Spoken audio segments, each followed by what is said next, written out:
Welcome back to another Yu-Gi-Oh! Duel Links video here on Duel Links Central. My name is Deep Free, and for this one, we're going to do something a little bit different. I'm not going to be doing live duels for this in particular, but I do have a bunch of duel replays that I wanted to kind of get done for you guys. I would have done them live, but I didn't have the time to really get that done. I was on the road, and I still wanted to get this video recorded, so the easiest way to do that with the least amount of time to get a bunch of duels in would be to show you guys replays. But don't worry, I'll stick around for them. So anyways, the deck that we used for this, it was pretty fun. This is a Gilford the Lightning Last Gamble kind of OTK type of deck. So pretty much, let me go over the cards in the deck, and if you want to skip ahead, feel free to the gameplay. Also, I want to say that I got the concept for this deck from another YouTuber. I will leave his video in the description, so feel free to check it out and check his channel out, etc. But I wanted to kind of make it a little bit different because there are some other cards that have come out. So Dark Flare Dragon is kind of like part of the OTK combo. I'm kind of like on the fence between running two of them, but I don't want to get the dead draws so often, which is why I run two Gilford the Lightning right here as opposed to three. Mecha Phantom Beast Hamstrat is really good because it pops out two other token monsters on the field, which, as you know, Gilford requires 3 tributes to get his effect off, which allows him to destroy your opponent's entire field pretty much at that point. Sphere Karibo is cool for a couple of things. He's cool for the stall game. If I have like Skalangle or Dekoichi and I'm trying to draw into the combos before I last gamble or whatever, he's also cool for getting a dark monster in the graveyard to be able to special summon Dark Flare Dragon. Now, Sphere Karibo was not a part of this deck for these dual replays, but I kind of put him in at the last minute.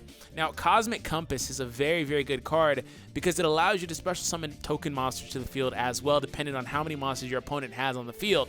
So you can pop out 1 to 2 more tokens, which could be part of a combo along with double summon, or if you could protect them for a turn, I guess, you know, into Gilford the Lightning. Storm is for back row removal. There's no other reason. You can storm the Storm card if you need to. That's why there's 3 in the deck. Bottomless Trap Hole is what I wish this was, but it's not. But it's okay because Floodgate is awesome. Floodgate's there for the defense because it locks them in face down defense position. And last but not least, Curse of Anubis, again, a defensive card along with Windstorm of Etaqua, or Etaqua. Let's go ahead and check out some duel replays. I've got like 5 of them. So, quick disclaimer. Some of them do actually have what I'm looking for as far as like the OTK 1-turn win after I pop the last gamble. But some of them don't. Some of them are kind of like me having to be dependent on Gilford, and I don't get my combo exactly the way I wanted. Because I didn't want to show you duel replays of me just, you know, destroying everybody in the first chance I got, because that wasn't how it happened. This deck won maybe about 5 out of 9 duels, and one of the ones that it lost was against Cyber Angels, because that's like the best deck in the game now, but partly because of the fact that I misplayed. I totally had that. I should have kept that replay, but I had it. I misplayed, so there's that. Now this hand, I start off with the Skalangle. I don't think there's 2 Skalangles in the deck anymore. There could be, but there was definitely 2 Dekoichis, and I'm pretty sure there isn't now. I think I dropped one for Sphere Karibo. Nothing I can do here. So this hand is completely bad. So this guy's playing Naturia, so he didn't get into his combo first turn. Now he's going to start getting into it. He's going to pop his 3 monsters out at this point. But see, the thing is, it's going to be too late because he's going to let me draw into a couple cards, but it's pretty much too late for what he wants to do because I'm going to get the luck of the draw, the heart of the cards, because look at this now. Okay, so look at the hand. For Dark Flare Dragon, you're required to have a dark and light monster in your graveyard. Some of this stuff I'm going to explain in this one, but I won't explain in the next couple for people that don't know. So on turn 5, if you go first, you get to pop Last Gamble. It's turn 6 if you go second, I believe. So keep that in mind. I can now activate Last Gamble. Now, Last Gamble hurts you all the way down until you get 100 life points left. Then you roll a die, and whatever the number lands on is how many cards you get to draw. You either get lucky with like 3+, or you can get really kind of screwed with 1 or 2 cards, depending on what's next, of course. Maybe you get 1 and it's like incredibly awesome what you needed, but you could get screwed. I dropped the Dark Monster, so watch what happens here. So I take my 1700, draw 6. Oh, baby, a 6. And then Cosmic Compass pops out 2 more tokens because they had 3 monsters. Double summon into Gilford. Gilford's effect pops, destroys the whole field, and then removes those 2 from the graveyard to pop out Dark Flare for the game. And I set the Floodgate just in case I needed to stall. I think that was Floodgate. I don't know what that was, to be fair. Well, let's see, because my OCD is going to drive me crazy. Yeah, it was a Floodgate. Okay, yeah, so I set it just in case like he had a Sphere Karibo and I couldn't win this turn, and you know, you wanted to be able to protect yourself. So that's pretty much the premise of the deck. Let's go over another kind of duel. This one is actually against a warrior-centric deck. probably a new player because I don't think he has the medals for like the ranked duels. It doesn't really show it here. So probably a new player, so that's fine. These are gold ranked duels, so like they're not going to be against the Red Eyes most of the time and stuff of that nature. Some of the more OP decks, like Ninjas, yeah, Warrior deck, 30-card deck, so yeah, definitely against a newer player that doesn't know the intricacies yet as far as like wanting to run 20 cards. Marmoting Captain, I bagged on it in my video breakdown, but it's actually sneaky good. If you draw into like another monster or a high-level monster, you're good. So this is where I said he kind of makes misplays, and I can't really talk because I make a lot of misplays myself, but that was really premature. He wanted to do that to guarantee that he got over my monster, and if you look, I have the Koichi in the grave, and then there's a Skull in the grave, so now I have my combo. I have my entire combo. Sometimes it's okay to take a direct hit. Last gamble! Drop the Gilford and watch this. Watch this. Watch this. Popped another Gilford. That's the only reason why I did it. I set down the other cards so I can pop his back row with Storm. And now, he had that adhesive trap hole, by the way, but now he has no way to stop this combo. I have everything I need. So Gilford comes in. OP ability if you can pop him out.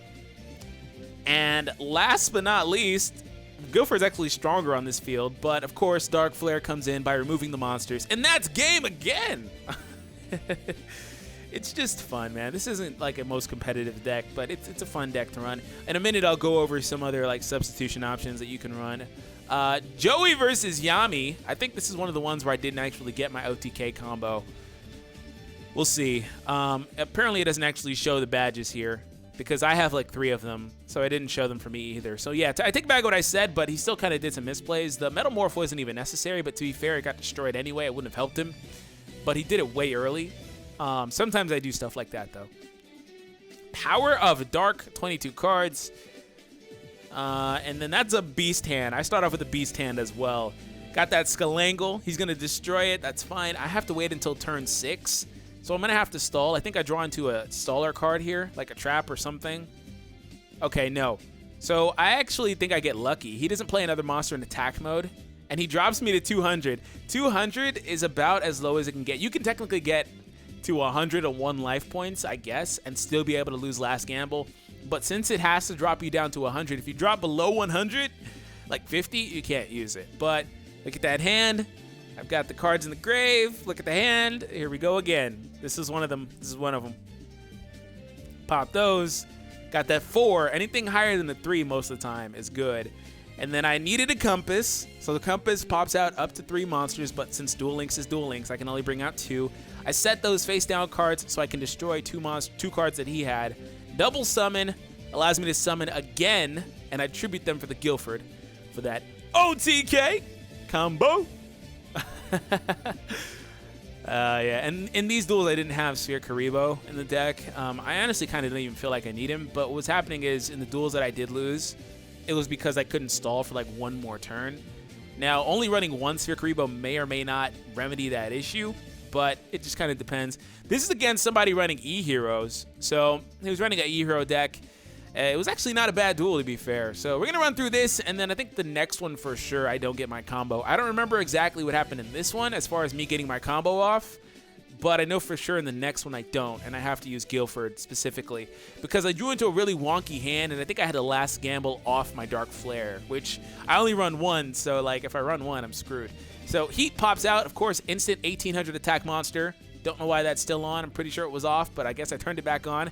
Smart play from this guy. Shout out to Emergency Awesome. Smart play from that guy by destroying it with Burstinatrix. Now, I'm going to let one of these attacks get through, I believe. He fishes out the Poly. I think I'm going to let one of these attacks get through because I want to use Curse of Anubis. Oh, yeah, he went for the full-on play here. Heated Heart tries to get that piercing damage. Windstorm stops it, and then we go into the last gamble. And I probably don't have Dark Flare at this point. Oh, I actually don't. I don't have a light monster in the grave. So yeah, this is one where I couldn't do it. So I flip him up, brings out 2 tokens this time around. I don't have to use a double summon because the monster is already on the field. Tribute all 3, pop that effect, and I don't think this guy surrenders. I know that I dueled somebody that they just basically surrendered. I popped the. There's no real reason to do that. I just did it just cause. To be fair, I'm gonna use this here. Get rid of that back row, which is Hero Barrier. Now, this is a misplay. Because, well, he did it because there was no real reason not to at this point because it was getting destroyed anyway. Now, this is the funny thing. I knew it was a bubble, man. Hero Barrier protects your hero monsters from getting destroyed. Now, I did not know that basically if the monster's face down, since it's already going to get destroyed before it gets flipped technically, this effect doesn't actually activate. I thought it was going to save his monster for a turn, but it doesn't, which is actually interesting. So you learn more things while you play the game. So he triggered it. I now have my cards in the graveyard, so I know what it is, so I attack with a weaker one, and it is destroyed in that turn because of the way that the flip effect activated, or the flip activated as opposed to the activation of the trap card. Basically, the trap card missed its timing, if that makes sense to you. Last duel replay I have for you guys. I like doing it this way, too, because all 5 of these duels would have been like a 30-minute video, too, so. But, okay, so let me say something. I promise the next couple of decks I do will be Silent Magician and a Gagagigo deck. I keep getting asked about those because I said that I would do them, and I've delayed them.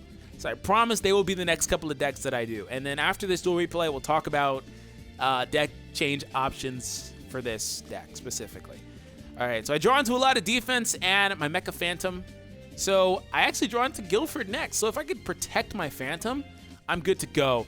Now, the only thing I'm scared of in this deck is Uminotaurus right here because it allows all of his monsters to get piercing, and it was too strong for what I had. So I Floodgate it. I'm going to stop the Needle Sunfish from attacking as well, but he uses Twister here. Twister does not stop effects like this because it destroys the card. It doesn't negate it. So there's a very, very small number of trap cards like this that Twister can actually stop in this game right now. So that was kind of just a waste of life points. So his Uminotaurus goes back face down. He can't get its effect or attack with it. I stop the attack there. I'm going to flip into the effect from Mecha Phantom Beast. This is the one where I said I couldn't get my combo right. This actually took a few turns to get done. I destroy his monsters. He uses enemy controller, so I couldn't attack. The Sunfish activates its effect and lowers Gilford's attack by 500. So Gilford kind of gets weaker there. But I do set Curse of Anubis, which stops that attack there. His other face down, by the way, is an enemy controller, and I'm going to find that out right here, and he's going to surrender pretty much. I got him. We got him, boys. He's already in a position where, if you notice, sometimes people get kind of over-envious, and I'm not one to talk because I'm kind of in the same position right now, but he pretty much overplayed to the point where he had nothing in his hand, nothing to protect himself, or any of that nature. So he's in a position where he's top decking, and if you get them in a position like this where they literally have nothing, and they're trying to draw into the top card on their deck, there's no way they're going to stop this. The best he's going to draw is a card like a monster to play, or like a spell or trap card to stall. Or, you know, there's no way to stop this type of combo. So he's obviously going to probably draw trash and just outright surrender. And that doesn't just apply to this deck. That applies to literally just about every deck in the game. If you get them in a position like that where they have nothing and they're just relying on what they draw, 9 times out of 10, 9.5, I'd say, they're going to lose. So hope you guys enjoyed those replays, and sorry for the notification. In fact, let me make sure I turn them off from here. So, like I said, different ways you can run the deck. Now, I feel like this card is pretty much mandatory, especially if you don't have Mecha Phantom Beast. Now, if you don't have either of them, what you can do is you can run any card that generates tokens on the field, such as like a Stray Lambs, for example. Any card that can generate a number of tokens would be good on this, but depending on what it is, you may have to go ahead and run more defensive spells and traps to protect your monsters. You don't necessarily need Floodgate. You could drop those for any sort of defensive cards. That's all they're here for. Anything like a Windstorm. You get Windstorm, you get Curse of Anubis from leveling up characters in the game. Odeon and Mai, I believe I'm pretty sure it's Mai for Windstorm, but I'm a little shaky on Curse of Anubis for Odeon. I think that is right, though. Storm, again, very common card, very easy to get. You just dual Odeon at the gate, you'll get it for sure. So you do want that for the back row removal. You don't necessarily need to run it. If you want to change the deck up, you can. You could drop the Storms and run like Mirage Dragon. Mirage Dragon is cool as well because it's a light monster. It can fill the need for Dark Flare Dragon. You don't even necessarily need Dark Flare Dragon, but it is a cool card that allows you to bring itself out via special summon as opposed to like a tribute. You can tribute if you want to, but it's basically you go from one monster to 3 monsters for the tokens, and then you tribute all 3 of them, and then you special summon out Dark Flare. That's the real end game combo. The Koichi you don't necessarily need. You can run any other dark monster technically. It's just more consistent to have a dark monster there that allows you to draw because you get 2 for 1 basically. Skalangle, same thing. You don't necessarily need it. It's a light monster. You can run any other light monster that can be fodder in the graveyard to be removed. But again, flip effect, draw into another card allows you to get into your combos a little bit faster. Double summon is pretty much a mandatory card in this deck unless you can stall for another turn, because as you saw most of the time, it was necessary. At least half the time in those duels, it was necessary to be able to get Gilford out. On the same turn, I play a card like Cosmic Compass, because if you play this, and unless you can protect it with cards like a Windstorm that are able to protect the entirety of the field, that's what makes this so good. It stops the entirety of the attacks from the opponent. You know, unless you can protect it, you're going to get popped. And this monster is very weak. It's very easy to destroy. This one's pretty easy to destroy too, but what happens is it's protected by the tokens that you have on the field pretty much. So keep that in mind too. So that's pretty much it. If you want to run this deck, feel free. It's a fun deck to run. It's pretty consistent, especially with the Last Gamble skill. Speaking of skills, Last Gamble is the de facto best skill for this deck because it makes it very easy to get light and dark monsters into the graveyard and then draw into a horde of cards that you may need for your combo. If you saw, Last Gamble was pretty much necessary in all of those duels. Gilford can still kind of take it over without Last Gamble, but keep in mind, 9 times out of 10, probably not that big of a ratio, you will need Last Gamble. You can also run probably like Duel Standby with Taya. Maybe Restart, depending on what you have in your deck, could work as well. Maybe you want to incorporate more draw power and not run Last Gamble. Last Gamble can only be ran by Joey, by the way, and in order to get it, you have to use Joey against characters that are from the series, like a Yugi or, you know, Bakura, anybody else that's from the series that you see show up in Duel World, and it could be a drop at the end of the duel. So it's a random drop that way. That is the only way to get Last Gamble. Each character in the game has special skills, so I'll go over that in a separate video if you're a new player. Anyways, hope you guys enjoyed this. Have an awesome day. Subscribe if you're new. Let's hit a like goal of 130 likes, I'll say, because we have been growing on the channel, and I thank you guys for the continued support here. Have an awesome day, and I'll catch you guys in the next one. Peace out, guys.